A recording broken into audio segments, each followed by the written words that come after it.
Hello everyone, I am Junaina Fazal and I have recently graduated from Government College University Lahore in History.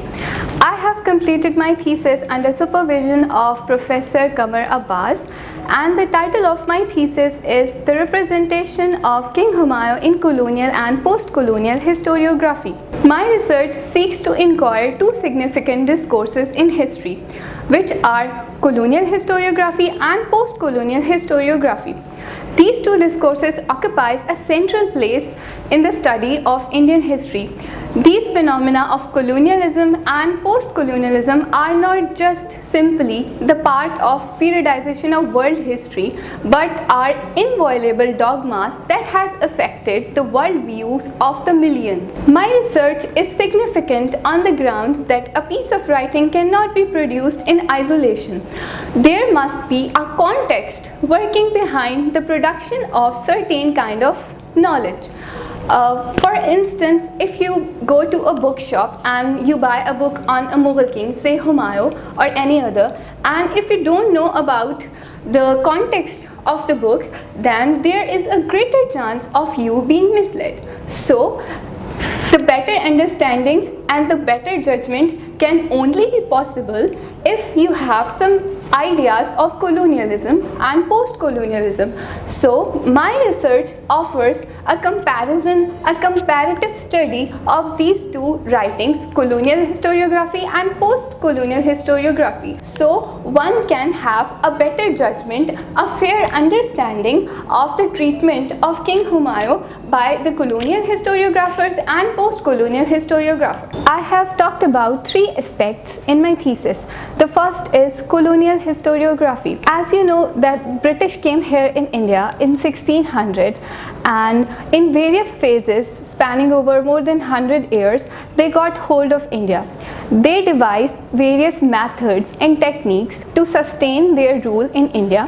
One of them we call Orientalism. They generated colonial discourse in which they studied India, Indian culture, Indian religion, their history, and then they rewrite their history in which they mock Indians and their heritage. They represented Indians and East as inferior and West as superior. If we talk about Mughals, then the British hand felt heavy on the Mughals because British succeeded them. They represented them as the Asiatic despot. The second aspect of my thesis is post-colonial historiography.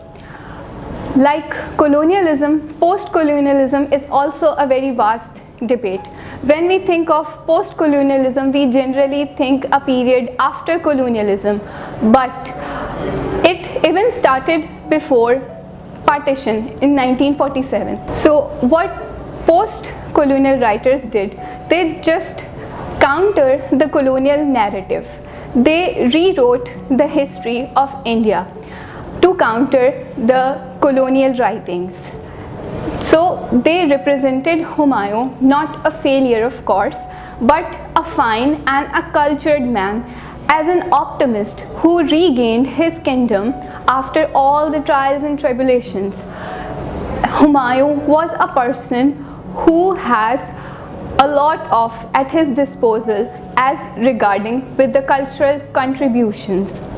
They confuted all the allegations drawn by the British Commission historians on the Mughal kings. The third aspect of my thesis is the reflection on the effects of the colonial historiography which are still visible in these ex-colonies Pakistan and India. The textbooks taught in the schools in Pakistan are approved by the government of Pakistan. They represented Humayun, which is more close to the representation of Humayun in colonial historiography. So the legacy of the colonial historiography is still with us in the form of these textbooks. There have been a lot of work done before on such representations in various disciplines, especially in literature. So I have used various sources, primary sources, secondary sources and the tertiary sources. I have used Gulbadan Begum's Humayun and Abbas Khan's Tarikh-e-Sher Shahi for a different perspective on Humayun, and I have used colonial historians like James Mill and Elphinstone and Elliotton Dawson, among others. These are big names. And for post-colonial historiography, I have consulted proficient historians and authorities on Humayun like Ishwari Prasad and Banerjee and so on. I cannot mention every name. Additionally, I have also used various textbooks for my thesis. The nature of my research work was to study the treatment of King Humayun. So I have used research methodology of simple discourse analysis. In discourse analysis, we study text, analyze the meaning and analyze the context. In short, we study what overall meaning the text inflicts on the reader. Discourse analysis helped me in various ways, especially to understand why the British Commission historians mostly focused on the wars and the conflicts and not on the constructive developments in the period of King Humayun. With this available literature and the method of discourse analysis, I became able to better understand the treatment of King Humayun in colonial historiography and post-colonial historiography. I came to know about the deliberate attempt of the British to distort Indian history and also the colonial legacy in the form of various textbooks is still with us, with its visible impacts on the children and on the students.